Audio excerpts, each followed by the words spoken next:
Teen Tech Talk and Montgomery Community Media. With all the technological advances of the 21st century, our lives are centered around technology. According to a study by the Pew Research Center, 78% of American teenagers own a cell phone. They also spend an average of 31 hours a week online. Two of the most popular technology operating systems are iOS and Android. Here we have Patrick Curran to describe his experience with iOS and Bradley Fisher to share his with Android. Welcome, everyone. We'll start with you, Patrick. What is your opening statement? Personally, I prefer the Apple product line in comparison to the Android product line because the practical, efficient design enables the products to be enjoyed by people of all ages. But when a fault is discovered in the iPhone, it's such a rare occurrence that it makes headlines. The Apple company stays true to its basic principles, one of which expresses that technology should make our lives easier and better every day. Thank you, Patrick. Bradley, your opening statement, please. Of course. Being an open source operating system, meaning that anyone can use it free of charge and made by Google, it is a very amazing operating system with a lot of exciting things for you to do and lots of customizability. Okay, great, thank you. Now we'll move on to the discussion.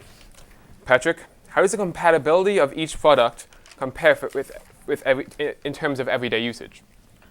Well, the lock screen, if you slide up, you can get the toolbar, which has organized tools such as flashlight, calculator, clock, and music controls. And if you slide down, you get the notification center, which you can use to reply to a text or an email. And it shows you the stocks and the weather, which is very useful too. Okay, and Bradley, what about Android? How do they compare in terms of everyday use?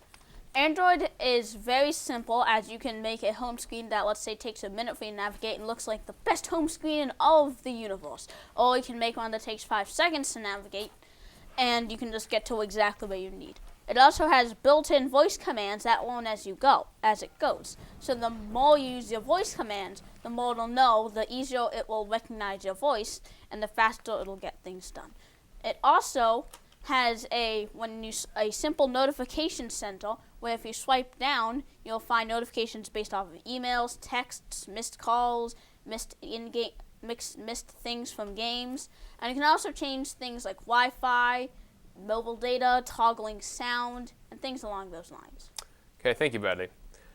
Patrick, what are the differences in appearance in each product? How does the appearance help you use the product?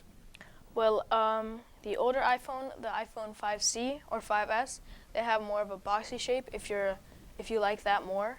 But in the newer iPhones, the iPhone 6 and the iPhone 6 Plus, they have a sleek rounded edges that are made of aluminum, and they have 3 colorways, which are silver, black, and gold. And it has a sleek, modern appearance.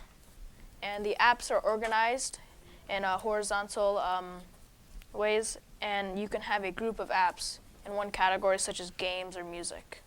Okay, thank you, Patrick. And Bradley, what about the Android's appearance? The Android you can have an appearance of an Android phone in any sort of way. It could be small, fits in your pocket quite easily, large, easy to read off of, or of course the best of both worlds, and in between on those sizes. It also has a built-in, simplistic, and lovely appearing home screen where you swipe left and right and just tap on an app, and you can also group those apps to make the appearance look even neater. Thank you, Bradley. Patrick, another question. Can you tell us about the security and stability of the Apple products? Well, the security-wise, it can have a standard 4-character password, or you can have a password with any amount of characters.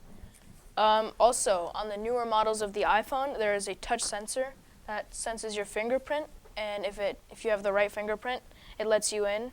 And it has iBeacon micro-location, which allows you to locate where your phone is. Okay, thank you. And Bradley, what about Android security and stability? For Android security, we first of all have free apps that you can download from the Play Store that'll provide antivirus and anti-malware. We also have pin locks that involve from digit pins to any keyboard pins to a swipe combination where you swipe in a certain way and it unlocks your phone. And we also have GPS location technology, so if your phone gets lost and you have another one, you can use that other device to track down your phone. Okay, Bradley, my next question is, what makes the Android products unique? I think what makes Android products unique is how it's used across all platforms and how anyone could use it across all platforms. It's used in everything from car CD to DVD players to computers themselves. You can literally put it on a computer and it works just like your own desktop. And people also can use it. So let's say you have a tinker out there who's like, hey, I want to make my own phone. They can just take Android, make their phone, put Android on it, and start selling it. They don't have to go up to a company and say, hey, can I use blah, blah, blah operating system? They can just slap the OS on and sell it. Okay, thank you, Bradley. Patrick, what makes the Apple products unique? Well, the Apple products, we have one button on the screen, which is the home button, which can also be used for the touch sensor. They have 2 buttons on the side, which are the volume controls. And on the other side, there is the power button. It has a 1080p camera, which is high quality HD, and it's centered towards artists. So it has GarageBand and iMovie standard. Okay, thank you. We will now be taking a short break. Don't go away. We'll be right back for more Teen Tech Talk.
Welcome back to Teen Tech Talk. Lately, with the creation of the Apple Watch, attention has been focused on wearable technology. From cameras attached to pigeons to the newest GoPro, wearable technology has influenced our society for decades, whether we are aware of it or not. In this next segment, we will exhibit some different inventions in the wearable technology industry and the appearance and capabilities of each product. So Bradley, why don't you start us off by telling us a bit about the Google Glass? Well, the Google Glass is quite a simple concept, yet I think it's executed quite well. It's basically a pair of glasses with a little screen on one of your eyes, in front of the glasses. So let's say you were sitting down and at a coffee shop and you were having a nice cup of coffee. Maybe you wanted to catch up on a show. You could just have Google Glass and you could watch it right there. You don't have to pull out your phone. You can just watch it right there. You can also browse the web from there too. So let's say you wanted to search up the nearest coffee shop while you're walking along. You can pull it up and figure out what it is. Okay, thank you, Bradley. Patrick, can you tell us a bit about the GoPro? Yeah. The GoPro is the lightest, smallest, and most versatile camera. It is 1/2 inch in diameter. It has professional quality video, and there's an app on the App Store, which is the GoPro app, that you can use to have live footage from the GoPro, and you can look at you can compile like a movie of what you've done in the day, which is basically an editing software built for GoPro. Okay, thank you. And Bradley, can you tell us a bit about the Samsung watch and how it, in its relation to the other very dense watch industry nowadays? Of course I can. The Samsung watch is a watch, yet smart. You wear it on your wrist like any other watch, and you can do anything from make calls and send text messages to tell time. Not sure why I watch one tell time. But either way, you can just link it up with your phone, and like I said, you can make phone calls and send text messages. It can also tell it what to do. Like I can just say, call Bob, and it'll call Bob. Or I can tell it to text Bob, how are you, and he'll text Bob, how are you.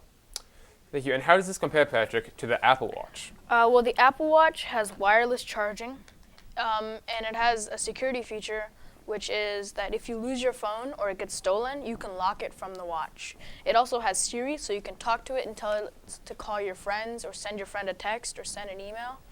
And there's going to be a second version, which will have games and more third-party apps. And the first version already has third-party apps such as Instagram, Facebook, and Twitter. Okay, great. So here's a question for both of you. Where do you see the wearable technology industry in the future, or how do you think it's going to evolve? The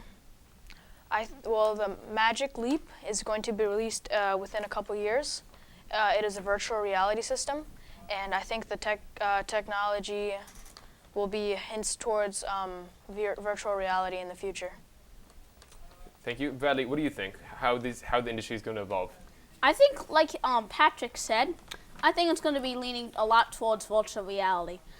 Things like the Oculus Rift, they show you basically what a computer screen sees, except directly into your eye. So the only thing you're seeing is that screen.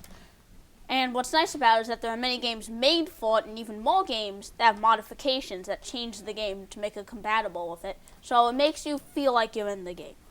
I think it's going to be leaning towards basically that around that area, where more and more parts of your body are going to be able to simulate the experience. Okay, thank you, Bradley. My last question for you, Patrick, is do you have any other mentions or any other wearable technology that you want to talk about?